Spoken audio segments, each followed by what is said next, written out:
माह सियाम का आखिरी उशरे में शहरी ईद की तैयारियों में मसरूफ़ हो जाते हैं, लेकिन कमर तोड़ महंगाई की वजह से ईद की ख़रीदारी नहीं कर सके। बाज़ार जाते हैं, ईद का सामान हमारी कुव्वत ख़रीद से बाहर है।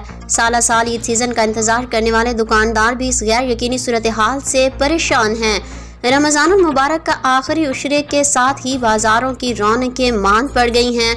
ईद उल फितर की तैयारियों के हवाले से ख़रीदारी करने वाले शहरी ना होने के बराबर हैं। दुकानदार हाथ पर हाथ धरे बैठे हैं। कमर तोड़ महंगाई की वजह से बाजार सुनसान पड़े हैं। दुकानदार ज़हनी टेंशन का शिकार हैं। दुकानदारों ने कहा कि सुबह से लेकर शाम तक एक ही कस्टमर नहीं आया। बच्चों को क्या खिलाएं? जब घर जाते हैं बच्चे हमसे सवाल करते हैं हमारे लिए क्या लेकर आए, उस वक्त हम पर क्या गुजरती है। एक है और खाने वाले 10 हैं, तो वो अपने घर का बच्चों को कैसे शॉपिंग कर रहे हैं ये उनको ही पता है और हमें भी पता है। हम लोग जो साल में ईद के 3 सूट बनाते थे वो अब 1 सूट बना रहे हैं और बच्चों की ख्वाहिशात वही की वही हैं, लेकिन अखराजात जो है वो बढ़ चुके हैं महंगाई की वजह से। हुकूमत से हमारी अपील है कि इसको कंट्रोल करें। जी आज देख ले 27 रमज़ान है और बाज़ारों में हालात कारोबार के नहीं है और हम सारा दिन दुकानों पे बैठ के वापसी उसी तरह वापसी चले जाते हैं। देखा जाए 70-80% रेट इतने बढ़ चुके हैं, कारोबार नहीं है। आप खुद देख रहे हैं, सारा मार्केट का पूरा आपने सिस्टम देखा है।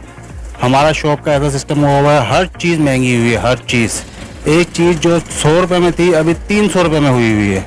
अभी किस किस चीज़ को देखें, गाहक आता है देखता है कि इतनी महंगाई हुई है, गाहक वैसे ही खाली चला जाता है। सुबह को आते हैं, शाम को ऐसे खाली चले जाते हैं। महंगाई बेइंतहाशा हुई हुई है और बहुत ज़्यादा हुई हुई है। जो चीज़ 10 रुपये की भी है उसको टैक्स लगा के ऐसा इन्होंने महंगाई कर दी है कि वो 200 रुपये में बेचनी पड़ती है। गाहक सुन के ही परेशान हो जाता है। अभी गरीब आदमी कहाँ जाए? बाज़ार में सारा के सारा बाज़ार मंदा चल रहा है। किसी दुकान पे कोई गाहक नहीं है। जिसकी दुकान पे भी जाएंगे आपको सबके पास यही पोजीशन नज़र आएगी और कोई चीज़ नहीं नज़र आएगा। महंगाई इतनी हो गई है कि हद से ज़्यादा, किसी चीज़ के ऊपर भी आदमी हाथ नहीं रख सकता। गरीब की पहुंच से हर चीज़ बाहर हो गई है। अभी गरीब आदमी कहाँ जाए? हुकूमत से यही अपील है कि मेहरबानी करें, कोई महंगाई कम करें, कोई टैक्स कम करें। कि गरीब आदमी पिस रहा है, अमीर दिन ब दिन अमीर हो रहा है, गरीब दिन ब दिन गरीब हो रहा है। महंगाई इतनी बढ़ चुकी है, पिछले साल की निस्बत इस साल महंगाई बहुत ज़्यादा है।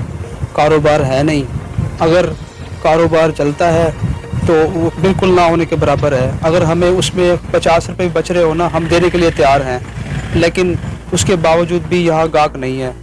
सारा दिन हम सुबह आते हैं और शाम को बैठ कर चले जाते हैं।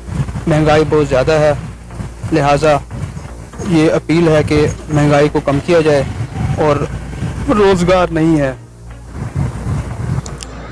ईद उल फितर हो और नए कपड़े जूते ना पहने जाएं तो ऐसा हो ही नहीं सकता, मगर इन सब चीज़ों की कीमतों में होशरबा इजाफे ने शहरियों को सोचने पर मजबूर कर दिया कि इस बार कुछ खरीदा भी जाए या पुराने से ही काम चलाएं।